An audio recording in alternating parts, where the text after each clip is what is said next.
The cafe was bathed in the warm glow of the setting sun. Daniel stirred his coffee, the aroma doing little to soothe the ache in his heart. It had been a year since Angeline, his world, his everything, had left. They had met at this very cafe, her laughter echoing like wind chimes on a summer day.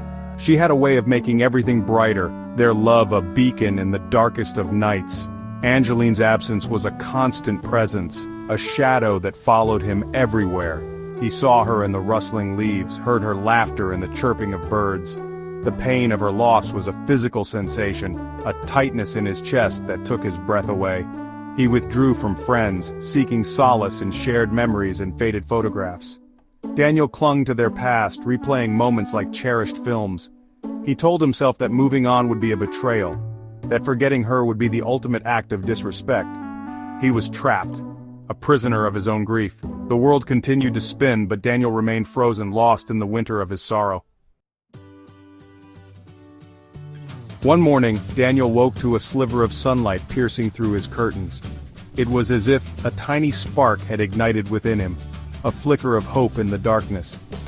He realized he had a choice, to remain adrift in the sea of his grief, or to learn how to swim. The journey back to himself was arduous.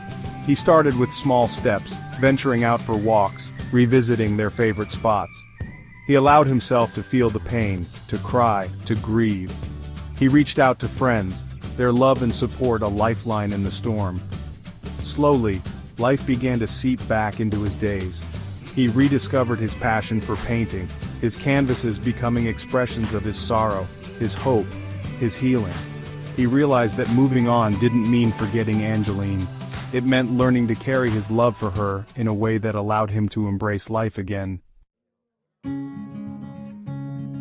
It was at an art exhibition that Daniel met Sophia.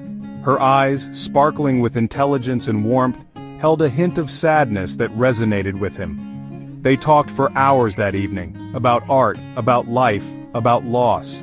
Sophia too had loved and lost, her heart carrying its own scars. Daniel found himself drawn to her spirit, her kindness. He felt a flicker of something unfamiliar, hope. But with it came a wave of guilt, a fear that opening his heart again would diminish his love for Angeline. The memories, once a source of comfort, now felt like a barrier, a wall he couldn't seem to break down. He found himself caught between cherishing the past and embracing the possibility of a future he had never dared to imagine. Sophia, with her gentle nature and understanding heart, helped him navigate the turbulent waters of his emotions. She taught him that love wasn't a finite resource, that it could exist in countless forms, and that honoring Angeline's memory could coexist with opening his heart to someone new. Time, the great healer, slowly mended Daniel's heart.